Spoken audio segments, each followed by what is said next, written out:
आप सभी का फिर से एक नई वीडियो स्वागत है। आज की इस वीडियो में हम आपको 2019 के सेट 2 के चौथे नंबर से आपको बताने वाले हैं। कल की क्लास में हमने आपको तीसरे नंबर तक के सवाल बता दिए थे, तो आज की इस क्लास में हम आपको चौथे नंबर से आपको बताएंगे। तो यदि आप चैनल के ऊपर नए हैं तो चैनल को सब्सक्राइब कर लीजिएगा। यदि आपको आज की क्लास पसंद आए तो वीडियो को लाइक कर दीजिएगा। तो चलिए बिना देरी किए आज की इस क्लास को स्टार्ट करते हैं। चौथे का जो का नंबर का सवाल है, इसमें हमें ये सिद्ध करना है कि 5 + √3 एक अपरमेय संख्या। तो देखिए, जब भी इस तरह के सवाल आते हैं हम इसका उल्टा मान के सिद्ध करते हैं। मान लेंगे माना 5 + √3 एक परमेय संख्या है।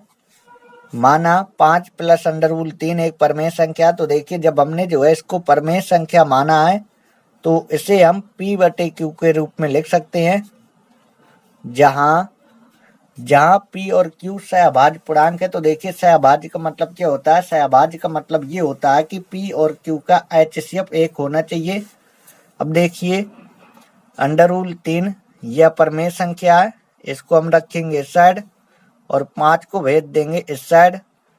P/Q, क्योंकि 5 जो है परमेय संख्या है, परमेय संख्या को हम जो है परमेय संख्या के साइड भेज देंगे। अब देखिए, √3 बराबर इसके बटे में 1 लिखेंगे और Q लासा ले लेंगे। तो देखिए, यहाँ पे आएगा P और यहाँ पे आएगा 5Q। तो अगर आप देखेंगे तो ये अपरमेय संख्या है और ये परमेय संख्या है। अगर ये परमेय संख्या है तो ये भी परमेय संख्या होनी चाहिए। अगर ये परमेय संख्या है तो ये भी परमेय संख्या होनी चाहिए, क्योंकि बराबर का चिन्ह यही बताता है कि जो इस साइड लिखा है वो इस साइड होना चाहिए। तो देखिए, अगर ये परमेय संख्या है तो ये भी परमेय संख्या होना चाहिए, जो कि √3 अपरमेय संख्या है। यह गलती क्यों हुई? यह गलती इसलिए हुई क्योंकि हमने गलत कल्पना की थी। हमने जो है इसे परमेय संख्या माना था और ये क्या थी? ये जो है अपरमेय संख्या थी। तो देखिए, यहाँ पे हम लिखेंगे, तो देखिए यहाँ पे हमने लिखा P - 5Q/Q एक परमेय संख्या है, ये एक परमेय संख्या है। तो √3 भी एक परमेय संख्या होनी चाहिए। अगर ये परमेय संख्या है तो √3 भी एक परमेय संख्या होनी चाहिए, लेकिन √3 तो एक अपरमेय संख्या है। ये जो √3 है ये जो है एक अपरमेय संख्या है। यह गलती इसलिए हुई क्योंकि हमने जो है गलत कल्पना की थी, हमने जो है गलत माना था। हमने जो है अपरमेय संख्या को परमेय संख्या माना था। यह गलती इसलिए हुई। तो देखिए, लिख देंगे, अतः 5 + √3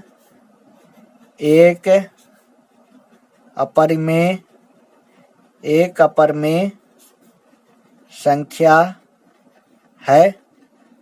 अगर परमेय संख्या बराबर परमेय संख्या आ जाता तो ये जो है 5 + √3 ये जो है एक परमेय संख्या होती, और यहाँ पे जो है एक साइड परमेय संख्या और एक साइड अपरमेय संख्या।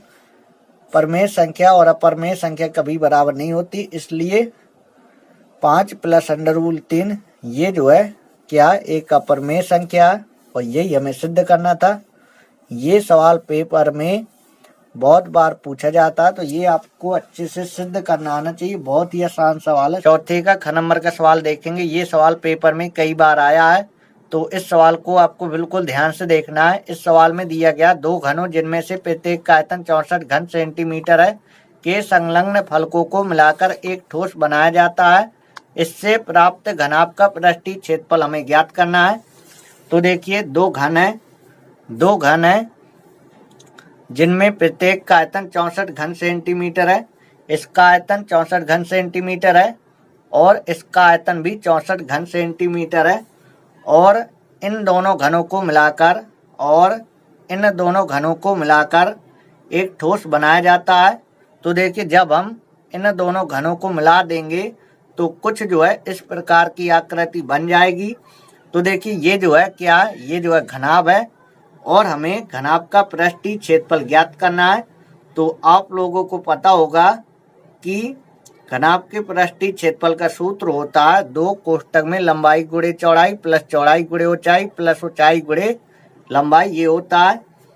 तो यदि हमें घनाभ का पृष्ठीय क्षेत्रफल ज्ञात करना है तो हमें इसकी लंबाई चौड़ाई और ऊंचाई पता होना चाहिए। तो देखिए ये जो है लंबाई है, ये जो है चौड़ाई है और ये जो ऊंचाई है। तो देखिए ये जो है पहला घन है और ये जो है दूसरा घन है। तो जब सवाल में दोनों का आयतन सेम दिया गया है तो इन दोनों की लंबाई चौड़ाई और ऊंचाई क्या होगी, बराबर होगी। जितनी लंबाई इसकी होगी उतनी ही लंबाई इसकी होगी, जितनी चौड़ाई इसकी होगी उतनी ही चौड़ाई इसकी होगी और जितनी ऊंचाई इसकी होगी उतनी ही ऊंचाई इसकी होगी। और आप लोगों को ये पता होगा कि घन की जो है लंबाई चौड़ाई और ऊंचाई बराबर होती है। तो देखिए यदि हमें ये पता चल जाएगी तो हमें ये पता चल जाएगी और हमें ये भी पता चल जाएगी और हमें ये भी पता चल जाएगी। घन का आयतन दिया गया है, घन का आयतन, घन का आयतन दिया गया। घन का आयतन कितना दिया गया, घन का आयतन दिया गया 64 घन सेंटीमीटर। घन का आयतन दिया गया 64 घन सेंटीमीटर। घन के आयतन का सूत्र होता है 1/3 बराबर 64 और यहाँ से हम क्यूब हटा देंगे तो यहाँ पे क्यूब लग जाएगा। तो देखिए a बराबर 64 जो है 4 का घन होता है। तो देखिए जो भुजा होगी, जो घन की भुजा होगी क्या होगी, 4 होगी। तो देखिए अगर इस घन की भुजा 4 सेंटीमीटर होगी तो इस घन की भुजा भी 4 सेंटीमीटर होगी और चौड़ाई भी इतनी ही होगी और ऊंचाई भी इतनी ही होगी। अगर घनाभ की लंबाई देखी जाए तो घनाभ की लंबाई होगी 4 + 4 यानी 8 सेंटीमीटर।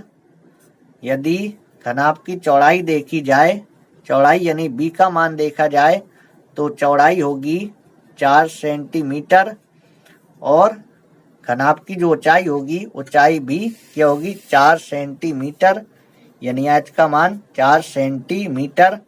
तो हमें निकालना क्या, हमें निकालना है घनाभ, घनाभ का पृष्ठीय, घनाभ का पृष्ठीय क्षेत्रफल हमें निकालना है। तो देखिए घनाभ का पृष्ठीय क्षेत्रफल का सूत्र होता है 2 कोष्ठक में लंबाई गुणे चौड़ाई, चौड़ाई गुणे ऊंचाई और ऊंचाई गुणे लंबाई, ये होता है। तो देखिए इसमें जो है मान आपको चिपका देना है, L की जगह L का मान, H की जगह H का मान और B की जगह B का मान। तो देखिए L का मान क्या है, L का मान 8 है गुणे B का मान क्या है, B का मान 4 है और B का मान क्या है, B का मान 4 है। H का मान क्या है, H का मान 4 है और H का मान कितना है, 4 है। L का मान कितना है, 8 है। तो देखिए 2 8 गुणे 4 8 चौको 32, 4 चौको 16, 8 चौको 32। तो देखिए 32 32 और 32 होता है 64, 64 में 16 जोड़ देंगे, 6 4 10, 6 1 7, 7 1 8 यानी इनको जोड़ने पर आएगा 80 और 2 गुणे 80 करेंगे तो 8 दूनी 16 यानी ये आएगा 160 वर्ग सेंटीमीटर। अगर लंबाई चौड़ाई और ऊंचाई अगर ये सेंटीमीटर में है तो इसका क्षेत्रफल आएगा वर्ग सेंटीमीटर में। यदि लंबाई चौड़ाई और ऊंचाई अगर मीटर में है तो फिर क्षेत्रफल आएगा वर्ग मीटर में। तो आई होप ये सवाल आपको अच्छे से समझ में आया होगा। अब आपको देखना है ग नंबर का सवाल। चौथे का ग नंबर का सवाल देखेंगे। चौथे का ग नंबर का सवाल भी हमने आपकी स्क्रीन पर लगा दिया है। इसमें दिया गया यदि tan 2a बराबर cot a माइनस 18 डिग्री, जहाँ पे 2a न्यून कोण है तो हमें a का मान ज्ञात करना है। इस तरह का सवाल हमने आपको जो है सेट 1 में बताया है। तो देखिए यहाँ पे कॉट है तो यहाँ पे आपको कॉट में से बदलना है। तो आपको लिखना है cot 90 minus theta, cot 90 minus theta, cot 90 minus theta होता है tan थीटा, यानी इसको हल करने पर ये आ जाएगा। तो इसे हम लिख सकते हैं कॉट 90 माइनस 2a, ये लिख सकते हैं कॉट a माइनस 18 डिग्री। तो देखिए कॉट से कॉट कैंसिल, तो 90 डिग्री माइनस 2a बराबर a माइनस 18 डिग्री। तो देखिए ए वालों को एक साइड कर लेंगे, माइनस 2a माइनस a बराबर माइनस 18 डिग्री, इसको इस साइड भेज देंगे, माइनस का 90 डिग्री हो जाएगा। इन दोनों को जोड़ देंगे क्योंकि माइनस है, तो देखिए minus 2a minus a minus 3a, इन दोनों को जोड़ देंगे 8 और 9 1 10। तो देखिए माइनस से माइनस कैंसिल हो जाएगा। तो a बराबर आएगा 108 बटे 3, 3 का भाग दे देंगे, 3 त्रिका 9, 3 18, तो a का मान आएगा 36 डिग्री। अब आपको देखना है चौथे का घन नंबर का सवाल। चौथे के घन नंबर के सवाल में हमें a के निर्देशांक ज्ञात करना है, जहां AB एक वृत्त का व्यास है। तो देखिए हम जो एक वृत्त बना लेते हैं और सवाल में कहा है कि हमें a के निर्देशांक ज्ञात करना है, और ये जो AB है ये जो है वृत्त का व्यास है। परिधि पर स्थित दो बिंदु, परिधि पर स्थित दो बिंदु, अगर इन दोनों को मिलाने पर अगर ये वाली रेखा अगर केंद्र से होकर खींची जा रही है तो ये जो है वृत्त का व्यास कहलाती है। तो हमें जो है इस a के निर्देशांक ज्ञात करना है। और सवाल में आगे पढ़िए, आगे सवाल में कहा है कि जिसका केंद्र 2,-3 है, जिसका केंद्र यानी ये जो केंद्र है ये जो है 2,-3 है, 2, क्या -3 है। और सवाल में बी बिंदु के निर्देशांक दिए गए हैं 1,4, ये जो है मध्य बिंदु के निर्देशांक दिए गए हैं, और हमें जो है ए बिंदु के निर्देशांक ज्ञात करना है। तो देखिए जिस तरह हम मध्य बिंदु के निर्देशांक ज्ञात करने के लिए x बराबर सूत्र लगाते हैं x1 प्लस x2 बटे 2, और y बराबर सूत्र लगाते हैं y1 प्लस y2 बटे 2, तो मध्य बिंदु के निर्देशांक जो है निकल आते हैं। हम मध्य बिंदु के निर्देशांक हम मान लेते हैं कि मध्य बिंदु के निर्देशांक x, y हैं। तो मध्य बिंदु के निर्देशांक ज्ञात करने के लिए x का मान ज्ञात करने के लिए ये वाला सूत्र, और y का मान ज्ञात करने के लिए हम जो है ये वाला सूत्र लगाते हैं। तो देखिए इसमें जो है मध्य बिंदु के निर्देशांक दिए गए हैं, यानी x का मान दिया गया है और y का मान दिया गया है। तो देखिए हम पहले बिंदु के निर्देशांक मान लेंगे कि पहले बिंदु के निर्देशांक x1 और y1 है, और दूसरे बिंदु के निर्देशांक x2 और y2 है। तो देखिए यहाँ पे पहले लिखेंगे माना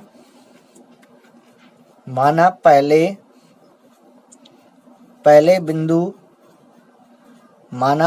बिंदु ए के निर्देशांक, माना पहले बिंदु ए के निर्देशांक हम मानेंगे x1, y1। तो देखिए हमें x1 और y1 का मान निकालना है। अगर x1 y1 का मान निकल आएगा तो पहले बिंदु ए के निर्देशांक हमें पता चल जाएंगे। तो देखिए सूत्र ये वाला लगेगा, क्योंकि इसमें मध्य बिंदु के निर्देशांक दिए गए हैं और पहले बिंदु के निर्देशांक हमें ज्ञात करना है और दूसरे बिंदु के निर्देशांक दिए गए हैं। तो देखिए मध्य बिंदु निर्देशांक ज्ञात करने के लिए x बराबर हम सूत्र लगाते हैं x1 प्लस x2 बटे 2, तो देखिए x बराबर, तो x का मान सवाल में दिया गया है, x का मान 2 है, 2 लिख देना है। x1 हमें निकालना है प्लस x2 का मान 1 है, 1 रख देंगे बट्टे 2। अब आगे देखिए, इसके बट्टे में 1 लिखेंगे, कैंची गुणा करा देंगे, इसका गुणा 1 में यही आएगा x1 प्लस 1, 2 का गुणा 2 में, 2 दूनी 4। तो देखिए x1 बराबर 2, इसका पक्षांतर कर देंगे, माइनस का 1 हो जाएगा। तो देखिए x1 बराबर 2 में से 1 जाएगा, 1 आएगा, x1 का मान 1।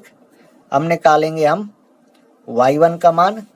तो y1 का मान निकालने के लिए हम सूत्र लगाएंगे, y बराबर y1 प्लस y2 बट्टे 2। तो देखिए y का मान क्या है, y का मान है -3 लिख देंगे, बराबर y1 का मान क्या है, y1 का मान हमें निकालना है, y2 का मान 4 है, 4 लिख देंगे बट्टे 2। अब देखिए इसके बट्टे में 1 लिखेंगे, कैंची गुणा करा लेंगे, y1 प्लस 4, इसका गुणा 1 में यही आएगा, y1 प्लस 4 बराबर -3 गुणे 2, माइनस का 6 आएगा। अब देखिए y1 बराबर -6, इसका पक्षांतर कर देंगे, माइनस का 4 हो जाएगा। तो देखिए y1 बराबर -6 -4 क्या होगा, माइनस का 10 होगा। यहाँ पे हमने कैंची गुणा कराया, इसका गुणा 1 में यही आएगा, 2 का गुणा 2 में, 2 दूनी 4, यहाँ पे 4 होगा, यहाँ पे 4 होगा, यहाँ पे 4 होगा, 4 में से 1 जाएगा, यहाँ पे 3 आएगा। तो x1 का मान 3 और y1 का मान -10। तो देखिए हमें ए बिंदु के निर्देशांक ज्ञात करना था। तो हमने मान लिए थे कि माना पहले बिंदु ए के निर्देशांक x1, y1, x1 का मान ये, y1 का मान ये। तो देखिए यहाँ पे हम लिख देंगे पहले बिंदु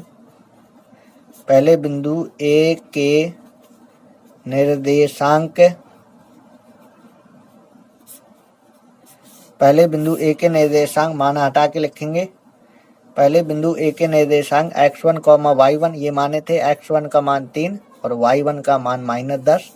तो ये जो है पहले बिंदु ए के निर्देशांक होंगे।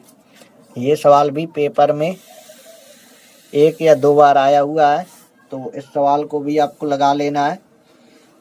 पेपर में कोई भी सवाल आ सकता है, तो आपको जो है सभी सवालों को अच्छे से लगाते जाना है।